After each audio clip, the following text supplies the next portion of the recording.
Hey there, cats and kitties. I am the Blues Man, Johnny Blues, and with this video, we'll be discussing my thoughts on Terminator Genisys. By all accounts, just a freaking badass movie. I'm somebody who went into this being a lifelong Terminator film franchise fan. Of course, I love the original two, usually put Judgment Day above the lot of them, but I also have always really enjoyed Terminator 3, Rise of the Machines, for the Terminatrix and everything like that, and even Terminator Salvation, which I thought had some really creative ideas put into it. And it was a movie that, people were fighting to see the Terminator franchise continue on in some version, way, shape, or form. And so I had to support that particular film for those reasons. And I was also a big-time fanboy for the Sarah Connor Chronicles, where they just imbued the Terminator franchise with this idea of heart. This, heart and hearth and motherly love for son and all that kind of stuff. And very much was that present in this particular film, in a manner of speaking. I'm going to be talking about this movie under the assumption that you two have probably already seen it. If you don't want to be, spoiled in any way, shape, or form, I suggest you click off the video, because while I won't be talking about every little nook and cranny of detail that went into the story and the characterization in Terminator Genisys, I am still going to be operating under that assumption that you've seen it too, and we're just having a powwow, a jam session, talking about what we loved about the film. So I'm going to give you 5 seconds. 5, 4, 3, 2, 1. Otherwise, you'll be sticking with me, and let's jam. From straight out of the gate, this movie is a walk down memory lane. It's like a nostalgia trip. And the great thing about it is they just expound upon that time and time again with twists and turns in the story. I will say that, I do agree with some of the sort of derogatory statements that some of those teasers and trailers for the film maybe gave a little bit too much away for some of the twists and turns.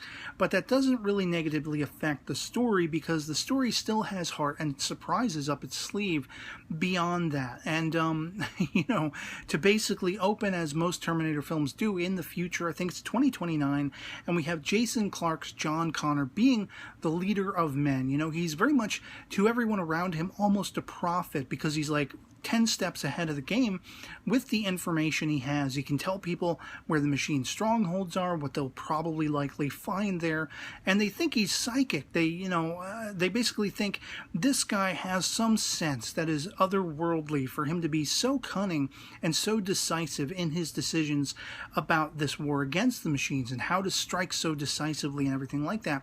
He is right-hand manned by Kyle Reese, of course, as portrayed by Jai Courtney in this film, and I'm not that ultimately familiar with Jai Courtney's filmography. The only other thing I've seen him in was like Divergent, and he plays kind of a bad guy in that movie. And so to see him as a sort of heroic, compassionate character and somewhat relatable character in this film, it was really awesome seeing that he has that range in this particular movie. And so you basically have him volunteering at the start of the film, once they figure out they have located the time travel device, machine, whatever you want to call it, that the initial T-800 has been sent back to 1984, calling back on the original Terminator film. And so, of course, they need somebody to send back to save and preserve the life of Sarah Connor. And Kyle Reese is the volunteer. I mean, a lot of people volunteer, and you have John Connor basically being like, why should I pick you among all the rest? And it's because of Reese's feelings for Sarah, even though it's somewhat unspoken, and even though John has that knowledge. I mean, the whole basic idea of his being 10 steps ahead of the game is because of the time travel element and all of that stuff. Those Terminators having gone back in time, giving him information, preparing him for the battles to come, and he can't tell that to anybody. It's Kyle Reese who he has the closest relationship with. And so Kyle does enter that time travel device, and as the vortex encircles him and he's about to, be transported back, he's looking down at John, and from behind, very recognizably, is it Matt Smith as a new kind of Terminator. He comes up from behind John and seems to be attacking him as Reese is sent hurtling back in time. But this whole sequence is then sort of interposed with new memories that the Kyle Reese character is experiencing, is having burgeoning before him of a life unlived. He is somebody who was born after the rise of the machines, but here he's having memories of being a child in a farmhouse whose parents were loving, and he didn't grow up fighting machines on the run and all those kinds of things. And so it's like a WTF. It's very trippy from the get-go. And then you get into these fantastic scenes that are recreations of the original 1984 setting as depicted in the original Terminator film.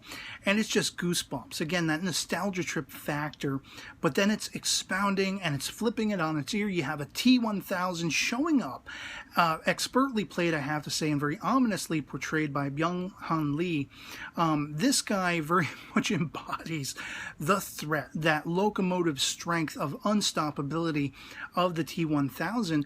But you've also got that original T-800, who is actually met, as you see from the trailers and everything like that, by the older model, and older, that is to say, aged model of a T-800, who was sent back even earlier, thus making in this film Sarah Connor into what John Connor effectively was in T2 Judgment Day. I mean, she is kind of a bridge character, if you will, between the two versions of her we have in those first two films. From the very young, timid, Sarah Connor we have in the first Terminator film, to the one who's tough as nails and who has transformed herself into a warrior. We very much have that embodied in Emilia Clarke's portrayal of the character in this film, and she looks close enough to Linda Hamilton where it's just so impressive to see her playing this role. And she has, a personality that draws you in, very much like Jai Courtney's Kyle Reese. These characters are embodied with a personality and a very human element to all of the sci-fi craziness that is unfolding around them. And so, you basically have them trying to escape this T-1000. It turns out they have a trap set up and all this kind of stuff. It's very creative how they lure this model of Terminator to his own doom and everything like that. And I love the fact that, Kyle Reese cannot bring himself to trust this older, aged T-800, everything like that. Arnold Schwarzenegger, of course, replaying that role as he has done time and time again, and he always manages, though he is supposed to be a stoic and cold machine, they give him a personality, very much akin to how John Connor was trying to teach the T-800 from Judgment Day to have a personality, to have human elements so he could fit in better. We have very similar things going on between, of course, Sarah Connor in this film and that T-800, and she's nicknamed him effectively Pops because this is a surrogate parent for her at this point. And there's much to do about that relationship all throughout the film.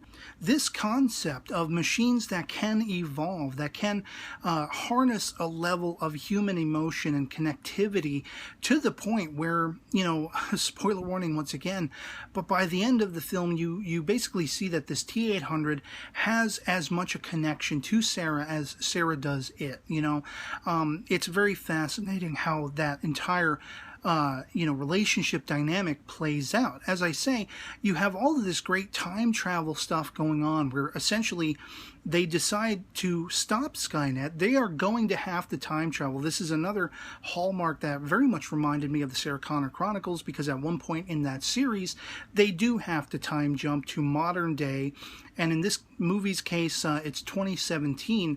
They got to jump from 1984 to 2017 in order to hopefully stop Skynet. And a lot of Kyle Reese's newfound memories of this alternate timeline life that he doesn't even know, of living on the farmhouse, of having his family with him.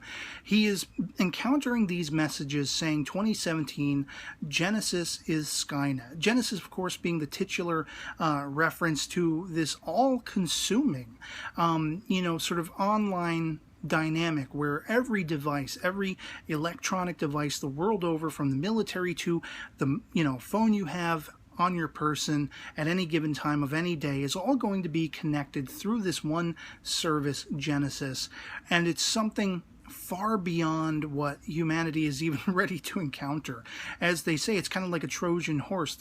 Humanity is welcoming in their own certain doom unknowingly, and it's up to these characters, Sarah Connor, Kyle Reese, and this aged T-800 to put a stop to it. But then, of course, there is a wrench thrown in the works that this was that element that they probably could have avoided putting out there in the teasers and the trailers and such like that. John Connor comes back in time, and he is something else. He is a new sort of Terminator incarnation. It's really him. It's not a T-1000 trying to pretend to be him. As we see, there is a link between this server and all of this, digital framework that has a sort of AI, has a consciousness called Genisys, and that Terminator in the future that attacked John as Kyle was coming back in time. It's almost like a 360, situation going on, time travel wise.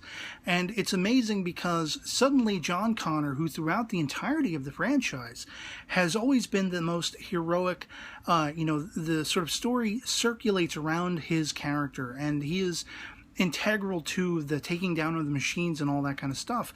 Well, of course, at some point, Skynet being a logical processing AI, a machine, it has to eventually see that if it can't take down John Connor time and time and time again, if you can't beat him, join him or convert him over to your side is effectively the name of the game. And John Connor is relegated to a villain. And it's compelling because this puts Sarah and Kyle back at the forefront. And I love that decision because these are characters I've always been fascinated with and have always been so sorry we didn't get to see more to do, especially with Kyle and the relationship between these characters. And we have that perfectly set up in this film, and it's an evolving process between the characters as the film unfolds, but there's also the promise by the end, by their tentatively taking out this evil John Connor and this evil AI that is Genisys. You see, that these characters come together. They find each other in just a fantastic way, and it's just an absolutely awesome movie from beginning to end. You also have characters like the J.K. Simmons character, who is all kinds of awesome. I love that in a sense he's like the Terminator movie fan for within the movie, for all the events within the movie. He was one of the cops in 1984 that Sarah Connor saves the life of. And he remembers. He knows everything that's going on. He's seen enough to have sort of a working theory that there are time-traveling robots and there is, this stuff going on. He recognizes, as he's gotten up there in age, Kyle Reese and Sarah Connor, they look exactly the way he last remembered seeing them and all that kind of stuff. And it's just great because it's almost as though he is the fanboy. He's not sure if he can believe all of the elements of the things that are unfolding around him, but there are points where it's like he finally resigns himself to that fact. And you have him effectively asking Sarah at one point, why should I believe you? What's at stake? And she's like, we're trying to save the world, or we're trying to stop the end of the world, whatever it is. And he's like, I can work with that. J.K. Simmons, I love that guy. I love his portrayals. Going back to Sam Raimi's Spider-Man movie is, of course, J. Jonah Jameson, and elsewhere that we've seen him. But in this movie, he has such wit and personality. He's like, again, the Terminator movie fan for the rest of us. Like, if this stuff suddenly started erupting around us, we're familiar enough with it to maybe help along way, but it's like trying to wrap your head around that. His character is perfect, the perfect embodiment of that role, effectively. And really that's a through line throughout the entirety of this particular film. I mean, every actor involved is on par and draws you in, and it's very compelling, all the twists and turns, as I say. Even the action set pieces from that early T-1000 coming after them sequence to the school bus on, I think it's the Golden Gate Bridge. We've seen the school bus on the bridge aesthetic before, but because of the different action things that are in play and the momentum of it, I mean, the T-800 getting knocked out of the bus, having to steal a cop car, telling the cop to get out, the John Connor character effectively ripping this bus apart and sending it careening over the side of the bridge, but not before the T-800 gets there just in time to save them. They get arrested. They're talking about Homeland Security getting involved.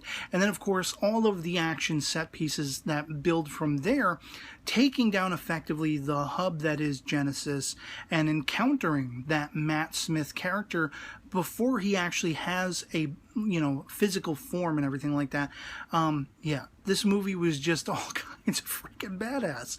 I thoroughly enjoyed it. I love that you get the sense that the people who made this film, they were fans of the franchise, just like you, the viewer, are. I mean, there are so many decisions put into the course of the film that I feel like you only get the presence of and the feel of and the vibe of if you're a fan and if you've been following the franchise. That isn't to say if you haven't, if you're new to Terminator, you couldn't go in. There's enough, of the story explained to you as you go along to kind of get your mind around it. It's not absolutely necessary, but it will wholly be garnished by that familiarity and by that knowledge if you do have those movies under your belt, if you've seen them and everything. And I could just rave on and on about this particular film. I got to give thorough props to my man Howard, who has been there for me time and time again, making things available to me to watch and letting me know how to go about that and such like that, without which I wouldn't have been able to see this particular film at this time. And it was just freaking awesome. I'd love to hear from you guys in the comments below what you thought of Terminator Genisys. As I said, I didn't want to go too in depth talking about it, all the nooks and crannies, just the real thorough standout elements. And for me, a lot of that, again, was the portrayals, was the people that were chosen for these characters. Had a long time crush on and respect for Emilia Clarke. She lives up to that, and then some. Again, seeing Jai Courtney go from a character where he's playing a bad guy to a more heroic sort of characterization was really awesome. Of course, J.K. Simmons just being hilarious. The absolutely, as a Doctor Who fan, tantamount compellingness of Matt Smith's role in the entirety of the franchise, and knowing that, should this film do well, that will continue on is very eyebrow-raising for me. Like, I can't wait to see where they go from here. And the John Connor character was just a wild card, and I loved that. I loved not being sure what his role in this was going to be, and would he carry it all the way through to the end?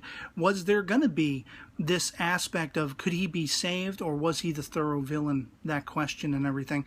And of course, if you have seen the film, you know how it all played out. So again, I'd love to hear from you in the comments. Love having the conversation back and forth with you guys. And so otherwise, that'll be pretty much it for me on this. Hope this video finds you well, and I'll catch you all later. Peace.